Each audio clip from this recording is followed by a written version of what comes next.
Hi viewers welcome to our channel. ప్రస్తుతం మనతో పాటు సీనియర్ జర్నలిస్ట్ దామ బాల సార్ వారితో మాట్లాడదాం. నమస్కారం సార్. నమస్తే సార్, ప్రముఖ యూట్యూబర్ హర్ష సాయి పైన అత్యాచార కేసు నమోదైంది సార్. ఒక మహిళ కంప్లైంట్ చేసింది. మరి ఏంటి, మొన్నే చూసాం మనం జానీ మాస్టర్ ఇష్యూ, మళ్ళీ వాళ్ళ హర్ష సాయి ఇష్యూ. ఈ కేసుకు సంబంధించి ఏంటి సార్ వివరాలు? మరి హర్ష సాయి బయోగ్రఫీ కూడా ఏంటి సార్? హర్ష సాయి ప్రముఖ యూట్యూబరు, అతని బయోగ్రఫీ నేను తర్వాత చెప్తాను. సో ఇతని మీద నార్సింగ్లో ఒక అమ్మాయి కంప్లైంట్ చేసింది. సో ఇది ఇప్పుడు సంచలనంగా మారింది. ఎందుకంటే మొన్న ఇంకా అది ఆరలేదు, ఇంకా చర్చ నడుస్తుంది. మనకి dance master Jani master, so ఆయన మీద కొరియోగ్రఫర్ కేసు పెట్టింది. ఇప్పుడు హర్ష సాయి, ఇతను కూడా ప్రముఖ YouTuber, so very popular.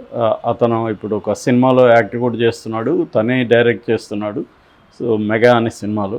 So ఇప్పుడు ఆ మెగా సినిమాకి ప్రొడ్యూసర్ అంటున్నారు ఈ అమ్మాయిని. ప్లస్ బిగ్ బాస్ ఓటీటీలో కూడా ఈమె పార్టిసిపెంట్. ఈమె నార్త్ ఇండియన్ అని చెప్తున్నారు. ఒక పేరైతే మిత్రమా అని కూడా పేరు అయితే బయటకు వచ్చింది. బట్ పోలీసు అఫీషియల్గా ఆమె పేరు చెప్పట్లేదు.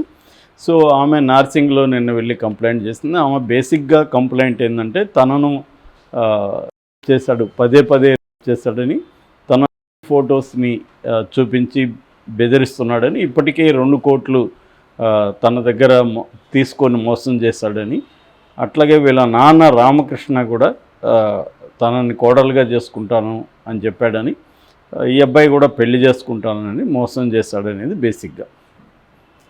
మామూలుగానే ఎప్పట్లాగే 376 కేసు పెట్టారు. అందులో 376లోనే 3 సెక్షన్లు, మళ్ళీ సబ్ సెక్షన్లు 3 పెట్టారు. అంటే ఫర్ ఎగ్జాంపుల్ 376N అంటే పదే పదే రేప్ చేయడం, అట్లాగే 354 లైంగిక దాడి, ఇలాంటి సెక్షన్లు పెట్టారు. ఈ సెక్షన్లన్నింటిలో అతనికి లైఫ్ వరకు కూడా పడే అవకాశం ఉంది. 376N సెక్షన్ ఏం చెప్తుందంటే పదే పదే రేపుకి మినిమం 10 years, మ్యాక్సిమం లైఫ్ కూడా పడే అవకాశం ఉంది. సో బేసిక్గా మనకి మళ్ళీ ఈ కేసులో కూడా అర్థమవుతుండేది ఏమంటే, ఈ అమ్మాయికి ఇతనికి మధ్య సంబంధం కొంతకాలం ఉంది. బట్ ఇతను పెళ్లి చేసుకుంటానని ఒక ప్రామిస్ చేస్తాడు, పెళ్లి చేసుకోవట్లేదు. పైగా డబ్బులు 2 కోట్లు తీసుకొని ఇవ్వట్లేదు. ఇది బేసిక్గా మనకు అర్థమవుతున్న విషయం. మామూలుగా నేను ఒక కొత్తగా వచ్చిన BNS 69 సెక్షన్ గురించి కూడా చెప్పాను. ఫాల్స్ ప్రామిసెస్ ఇచ్చి ఒక అమ్మాయితో ఒక అబ్బాయి కలిసి ఉండి ఆ ప్రామిస్ నెరవేర్చకపోతే ఆ అబ్బాయి కేసు పెట్టచ్చు, మినిమం 10 ఏళ్ళు జైలు శిక్ష ఉంది. సో ఇప్పుడు ఈ అబ్బాయి మీద అదే పెట్టారు. ఈ అబ్బాయి ఈరోజు ఆల్రెడీ అరెస్ట్ చేశారని కూడా పుకార్లు వస్తున్నాయి. ఇంకోవైపు ఏమో పోలీసులు వెతుకుతున్నారని చెప్తున్నారు. ఏదేమైనా ఈ అబ్బాయి కూడా సరెండర్ అయిపోవడం కానీ, పోలీసులు దొరికిపోవడం కానీ ఈరోజు అయిపోయే అవకాశం అయితే కనిపిస్తుంది. ఇక హర్ష సాయి ఎవరు చాలామందికి తెలుసు, చాలామందికి తెలియదు. హర్ష సాయి అంటే రెగ్యులర్గా యూట్యూబ్లు చూసేవాళ్ళకి, కొంత సోషల్ మీడియాలో యాక్టివ్గా ఉండే వాళ్ళకి హర్ష సాయి అందరికీ తెలుసు. ఈ హర్ష సాయి అని ఎవరంటే, మామూలుగా దీనికంటే ముందు ఒక చిన్న ఇది చెప్పుకోవాలి మనం. అమెరికాలో జిమ్మీ డొనాల్డ్సన్ అనే ఒక వ్యక్తి మిస్టర్ బీస్ట్ పేరుతో ఒక యూట్యూబ్ ఛానల్, తర్వాత సోషల్ మీడియా హ్యాండిల్స్ స్టార్ట్ చేశాడు. అదేంటంటే అతని కాన్సెప్టు స్టంట్ ఫిలాంథ్రపీ అంటారు. స్టంట్ ఫిలాంథ్రపీ అంటే మనం చారిటీ చేస్తాం, ఎవరికైనా దానం ఇస్తాం. మామూలుగా దానాలనేవి కూడా గుప్త దానాలుగా ఉంటాయి. అంటే పెద్దగా బయటికి తెలియదు, ఆ చుట్టుపక్కల వాళ్ళకి తప్ప ప్రపంచానికి అంతా దానం చేస్తున్నాడు చెప్పుకోరు. కానీ ఈ స్టంట్ ఫిలాంథ్రపీ అంటే అనేది ఏంటంటే, దానం చేయడాన్ని కూడా ఒక పెద్ద ఈవెంట్ లాగా మార్చేయడం, దాన్ని కూడా ప్రాఫిటబుల్గా మార్చడం. నువ్వు దానం చేస్తున్నావు అంటే నీకు కూడా ప్రాఫిట్ అది. అలా దాన్నే చారిటబుల్ ప్రాఫిటబుల్ అని కూడా పిలుస్తున్నారు. అట్లాగే కైండ్నెస్ ఫర్ క్లిక్స్ అని కూడా అంటారు. అంటే కెమెరా లేకుండా అతను ఎవరికి దానం చేయడు. అది మామూలుగా కూడా ఫేస్బుక్లో కూడా మనం అనేక మంది ఫేస్బుక్లో కావచ్చు, ఎక్స్లో కావచ్చు, పోస్టులు పెడుతుంటారు. ఎవరికో అరటిపండు ఇస్తుంటారు భిక్షగాడికి, ఇటు తిరిగి చూస్తుంటారు కెమెరా అంటే ఫోటో తీస్తుంటారు. సో ఇలాగ అంటే నేను దానం చేస్తున్నాను అని ప్రకటించుకోవడం అనేది ఇవాళ కామన్ అయిపోయింది. సో మిస్టర్ బీస్ట్ వరల్డ్లోని బెస్ట్ యూట్యూబర్గా నిలిచాడు. అతను అంత పాపులర్ అయిపోయాడు అనమాట. సో దాని ఇన్స్పిరేషన్తో ప్రపంచవ్యాప్తంగా అనేక మంది యూట్యూబర్లు బయలుదేరారు. అలాగా హర్ష సాయి కూడా అలాంటి ఒక చారిటీని ప్రాఫిటబుల్గా మార్చిన వ్యక్తి. ఇతను దానాలు చేస్తాడు, దానివల్ల ఇతనికి డబ్బులు వస్తుంది, మళ్ళీ దానాలు చేస్తాడు, మళ్ళీ డబ్బులు వస్తుంది. ఇది ఇతని రెవెన్యూ మోడల్. అయితే ఇది చాలామందికి తెలియని వాళ్ళకి వింతగా అనిపించవచ్చు. మనం ఎవరికైనా దానం చేస్తే మనకి ఎలా డబ్బులు వస్తుందని. సో అది చెప్తాను నేను. సో ఇతను బ్యాక్గ్రౌండ్ ఏంటంటే, ఇతను పర్సనల్ డీటెయిల్స్ ఎక్కువ తెలుసు. వీళ్ళ నాన్న రామకృష్ణ అని మాత్రమే తెలుసు. వీళ్ళది వైజాగ్. ఇతను 13th November 1995లో పుట్టాడు. అంటే 29 ఏళ్ళు ఇప్పుడు, 28 కంప్లీట్ అయినాయి. సో ఇతను విజ్ఞాన భారతిలో చదువుకున్నాడు. దాని తర్వాత గీతం యూనివర్సిటీలో బీటెక్ చేశాడు. బీటెక్ చేస్తున్నప్పుడే ఇతను ఇన్స్టా ఓపెన్ చేసాడు. ఇన్స్టాలో తన 6 ప్యాక్ బాడీని ప్రదర్శించడం మొదలుపెట్టాడు. అక్కడి నుంచి స్టార్ట్ అయింది, తన బాడీతో స్టార్ట్ అయింది. 6 ప్యాక్లు ఎప్పుడైతే పెట్టారో అందరూ కూడా మీరు ఎలాంటి డైట్ తీసుకుంటున్నారు, ఎలాంటి వర్కౌట్లు చేస్తున్నారు, ఇవన్నీ అడగడం మొదలుపెట్టారు. దాంతో ఇతను వాటిని చెప్పడం మొదలుపెట్టారు. అలాగలాగా ఇన్స్టాగ్రామ్లోనే తనకి ఫాలోయర్స్ అప్పుడే బాగా పెరిగారు. దాని తర్వాత ఇతను ఏం చేశాడంటే యూట్యూబ్ ఛానల్ ఓపెన్ చేశాడు. చేసి ఇతను తన ఫాలోయర్స్కి ఒక టాస్క్ ఇవ్వడం మొదలుపెట్టాడు. అదేంటంటే స్క్రీన్ షాట్లు కానీ వీళ్ళు షేర్ చేస్తే వాట్సాప్ల ద్వారా వాళ్ళకి డబ్బులు ఇస్తాడు అనమాట. అంటే 2000 వరకు ఇస్తాడు. ఎన్ని స్క్రీన్ షాట్లు చేశారు, ఏ గ్రూపులో చేశారు కానీ ఇతనికి ప్రూఫ్లు చూపిస్తే వాళ్ళకి డబ్బులు ఇస్తాడు. ఇలాగ ఇంటరాక్టింగ్ అనమాట. అంటే ఫాలోవర్స్తో సబ్స్క్రైబర్లతో ఇంటరాక్టింగ్ మెథడ్ని మొదలుపెట్టాడు. దాంతో ఇతను కాలేజీ ఫినిష్ అయ్యే నాటికే దాదాపు 9 లక్షల సబ్స్క్రైబర్లు వచ్చేసారు. సో అంత పాపులర్ అయిపోయాడు. అంటే 6 ప్యాక్తో పాపులర్ అయ్యాడు. దాని తర్వాత ఇలాంటి టాక్టిక్స్తో పాపులర్ అయ్యాడు. దాని తర్వాత ఎప్పుడైతే తనకు ఫస్ట్ ఇన్స్టా, టిక్టాక్, యూట్యూబ్ ఇలాగా అతని జర్నీ స్టార్ట్ అయింది. దాని తర్వాత ఈ మిస్టర్ బీస్ట్ ఇన్స్పిరేషన్తో ఇతను కూడా చారిటీ చేయడం మొదలుపెట్టారు. బిగినింగ్లో కొంచెం చేయడం. దాని తర్వాత మెల్లగా ఒక టీమును పెట్టుకున్నాడు. ఆ టీంకి అంతా మాస్కులు ఉంటాయి, ఇతనికి ఒక్కడికే మాస్క్ ఉంటుంది. వాళ్ళు కెమెరా షూట్ చేయడం మొదలుపెట్టారు. దాన్ని ఒక పెద్ద ఈవెంట్గా హంగామా చేయడం క్రియేట్ చేశారు. ఇది వైరల్ అయిపోయింది బాగా. వైరల్ అయిపోయి పెద్ద స్థాయిలో ఇతను పాపులర్ కావడం మొదలుపెట్టాడు. వ్యూవర్షిప్ పెరిగింది, ఇతని టీం పెరిగింది. ఎడిటింగ్ కానీ అవన్నీ కూడా బాగా చేయడం, క్వాలిటీతో చేయడం ఇవన్నీ మొదలుపెట్టాడు. అంటే ఒక సినిమాటిక్ ఈవెంట్లు చేసినట్టుగా ఇతను ఈవెంట్లు చేయడం. ఫర్ ఎగ్జాంపుల్ ఒక బార్బర్ దగ్గరికి పోయి ఇతను కటింగ్ చేసుకొని అతనికి 50,000 ఇచ్చాడు. అది విపరీతంగా పాపులర్ అయింది. అలాగే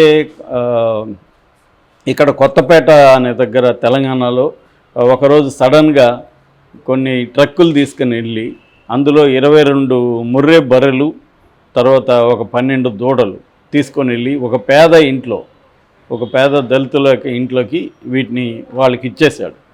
సో దాంతోపాటు వాళ్ళకి ఒక 2 లక్షల చదరపు అడుగుల షెడ్ కూడా ఇచ్చాడు వీటికి. సో వాళ్ళు ఒక్కసారిగా మిలీనియర్స్ అయిపోయారు. ఎందుకంటే నెలకి వాళ్ళకి దాదాపు 60,000 నుంచి 2 లక్షల వరకు ఇన్కమ్ వచ్చే పరిస్థితి ఉంది. సో అది షాక్ అయిపోయారు వాళ్ళు. దాన్ని పెద్ద ఈవెంట్గా మార్చేశాడు. దానికి ఇతనికి ఖర్చు అయింది 48 లక్షలు ఖర్చు పెట్టాడు ఈ బర్రెలకి. ఇది అట్లాగే ఒకరోజు పెట్రోల్ బంక్ని అద్దెకు తీసుకొని ఒకరోజు ఫ్రీగా పెట్రోల్ పోయడం పేదలకంతా. అట్లాగే 5 స్టార్ హోటల్తో వాళ్ళతో మాట్లాడుకొని పేదలంతా తీసుకెళ్ళి 5 స్టార్ హోటల్ భోజనం చేయించడం. అంటే ఏది చేసినా సెన్సేషనల్ చారిటీ. మామూలుగా ఎక్కడ పోయి సైలెంట్గా ఇవ్వడం కాకుండా సెన్సేషనల్గా చారిటీని చేయడం. దీన్నే స్టంట్ ఫిలాంథ్రపీ, అంటే స్టంటింగ్ అనమాట. స్టంట్లు చేస్తున్నారంటారు, అలాగే స్టంట్ ఫిలాంథ్రపీ అంటారు. ఇది మిస్టర్ బీస్ట్ ప్రపంచవ్యాప్తంగా పాపులర్ అయ్యాయి. అలాగా హర్ష సాయి కూడా మెల్లమెల్లగా పాపులర్ అవ్వడం మొదలుపెట్టాడు. సో దీని తర్వాత ఏమైందంటే వివిధ భాషల్లో కూడా ఇతను ఛానల్స్ ఓపెన్ చేయడం మొదలుపెట్టాడు. అలాగా ఇప్పుడు అతనికి దాదాపు 2 కోట్ల పైన అన్ని ఛానల్లో కలిపి 2 కోట్ల పైన సబ్స్క్రైబర్లు వచ్చారు. దాదాపు 10 ఛానల్స్ ఉన్నాయి వివిధ లాంగ్వేజ్లో. తమిళ్ ఛానల్ పెద్ద హిట్ అయింది, హిందీది బాగా హిట్ అయింది, కన్నడ, మలయాళం ఇలాగా అన్ని లాంగ్వేజ్ల్లో కలిపి 10 ఛానళ్ళు ఇతనికి యూట్యూబ్ ఛానల్ ఉన్నాయి. సో ఇతని ఇప్పుడు అందరికి కూడా ఆశ్చర్యం ఏమంటే ఇతనికి ఇన్కమ్ ఎలా జనరేట్ అవుతుంది. ఒకటి యూట్యూబ్, గూగుల్ యాడ్స్ అంటారు. గూగుల్ యాడ్స్ ద్వారా యూట్యూబ్లో వస్తుంది. కానీ మిస్టర్ బీస్ట్తో కంపేర్ చేస్తే ఇక్కడ మనకి గూగుల్ యాడ్స్ తక్కువ వస్తాయి. అంటే అమెరికాలో ఒక యాడ్కి వచ్చే దాంట్లో ఇండియాలో వచ్చే యాడ్కి 1/10 కూడా ఉండదు. అంటే 10వ భాగం కూడా ఇక్కడ మనకి డబ్బులు రాదు. మనకి ఇప్పుడు ఫర్ ఎగ్జాంపుల్ రెడ్ ఛానల్ ఉంది. రెడ్ ఛానల్ అమెరికాలో ఎక్కువ మంది చూసారనుకో మనకి రెవెన్యూ ఎక్కువ వస్తుంది సేమ్ యాడ్కి. ఎందుకంటే ఈ యాడ్ రెవెన్యూ కాస్ట్ అక్కడ ఎక్కువ, ఇక్కడ తక్కువ. ఇండియాలో బాగా తక్కువ. అందుకని దాంట్లో ఇతనికి పెద్ద రాదు. బట్ ఇతను ఏంటంటే పెయిడ్ యాడ్స్ వస్తాయి, ప్లస్ ప్రమోషనల్ యాడ్స్ వస్తాయి. ఇతను బెట్టింగ్ యాప్స్ని కూడా ప్రమోట్ చేస్తున్నాడని ఇతని మీద విమర్శలు ఉన్నాయి. సో ఇలాగా ఇతనికి డబ్బులు వస్తాయి. అట్లాగే ఇతను ఇన్ఫ్లుయెన్సర్గా ఇన్స్టాలో వాటిలో ప్రోడక్ట్స్ని ప్రమోట్ చేస్తాడు కాబట్టి దానికి బాగా డబ్బులు తీసుకుంటాడు. ఇలాగా నెలకి ఇతను దాదాపు 30 లక్షల పైన సంపాదిస్తున్నాడు. ఇతని నెట్వర్త్ దాదాపు 25 కోట్లని చెప్తున్నారు. సో ఇలాగా ఇతను ఇదయ్యాడు. ఆ మధ్య ఇతని మీద నెగిటివ్గా కూడా వచ్చాయి. అంటే ఇతను ఎవరైతే ఇస్తున్నాడో వాళ్ళంతా ఫేక్ అని, తీసుకున్నట్టే వాళ్ళకి డబ్బులు ఇచ్చి తీసుకున్నట్టుగా వాళ్ళని పెట్టుకొని మళ్ళీ తనే తీసుకునేస్తున్నాడని, ఇదంతా స్టంట్ అని వచ్చింది. దాంట్లో ఇట్లు జాఫర్ ఛానల్ నుంచి జాఫర్ వెళ్ళి ఇతన్ని ఎవరెవరైతే ఇచ్చాడో వాళ్ళందరినీ కలిసి వాళ్ళు బైట్స్ తీసుకున్నాడు. దాని తర్వాత ఇతన్ని ఇంటర్వ్యూ చేశాడు. అప్పుడు కూడా ఆయన ఫస్ట్ ప్రశ్నే మీకు డబ్బులు ఎక్కడవని అడిగాడు. డబ్బులు ఎక్కడవంటే సంపాదిస్తానని చెప్పాడు. ఎలాగంటే ఇవన్నీ కూడా తను ఎక్స్ప్లెయిన్ చేశాడు. అట్లాగే నేను జాబ్ చేస్తున్నాను, దాంట్లో వస్తుంది నాకు ఈ మెథడ్స్ అంతా వస్తుంది. ఇప్పుడు నేను చెప్పిన పద్ధతులంతా అంటే యాడ్ రెవెన్యూ వస్తుంది, బ్రాండ్స్ వస్తుంది, అట్లాగే స్టాక్స్ కూడా ఉంది. నాకు స్టాక్లు కూడా కొన్ని అమ్మేస్తుంటాను నేను, అట్లా నాకు డబ్బులు వస్తాయనేది చెప్పాడు. అయితే మీరు గుప్తదానాలు చేయకుండా ఎందుకు పబ్లిసిటీ ఇస్తున్నారంటే, ఎవరు గుప్తదానాలు చేశారు మీకు తెలుసు అంటే కర్ణుడు చేశాడు, ఇంకెవరు. మరి కర్ణుడు గుప్తదానం చేస్తుంటే మనకు ఎలా తెలిసింది ఇప్పుడు? అంటే ఆయన చేసినట్టు అప్పటికి జనాలకు తెలిసి దాన్ని ఎవరో రాస్తే కదా తెలిసింది. సో నేను ప్రధానంగా ఎందుకు పబ్లిసిటీ ఇస్తున్నా అంటే ఇన్స్పైర్ చేద్దామని. ఎందుకంటే నాది దాదాపు 9 కోట్ల 10 కోట్ల మంది చూస్తున్నారు. అందులో ఒక 10 మంది ఇన్స్పైర్ అయ్యి వాళ్ళు దానాలు చేస్తే చాలనుకున్నాను. కానీ లక్షల్లో ఇన్స్పైర్ అయ్యి లక్షల మంది చేస్తున్నారు అనేది అతని సమర్థన అన్నమాట. ఏదేమైనా అతను దాని తర్వాత సినిమా రంగంలోకి వచ్చాడు. మెగా అని ఒక cinema 1 year back teaser release అయింది. అందులో ఇతను హీరోగా నిర్మాతగా చేస్తున్నాడని చెప్పారు. అది 30 కోట్ల పాన్ ఇండియా సినిమా అని కూడా అన్నారు. సో ఇప్పుడేమో ఆ సినిమాకి నిర్మాతగా ఉన్న మిత్రాశ్రీ అనే అమ్మాయి తనని రేప్ చేశాడని కేసు పెట్టింది. ఈ అమ్మాయికి శ్రీ పిక్చర్స్ బ్యానర్ అని ఒక సంస్థ ఉంది. ఆల్రెడీ బాయ్స్ అని, శ్రీలక్ష్మి అని 2 సినిమాలు ప్రొడక్షన్లో ఉన్నాయని చెప్తున్నారు. ఈ అమ్మాయి బేసిక్గా హిందీ సినిమా రంగం నుంచి ఇక్కడికి వచ్చింది. ఇప్పుడు ఇతను అరెస్ట్ అని ఈరోజు చెప్తున్నారు. మేబీ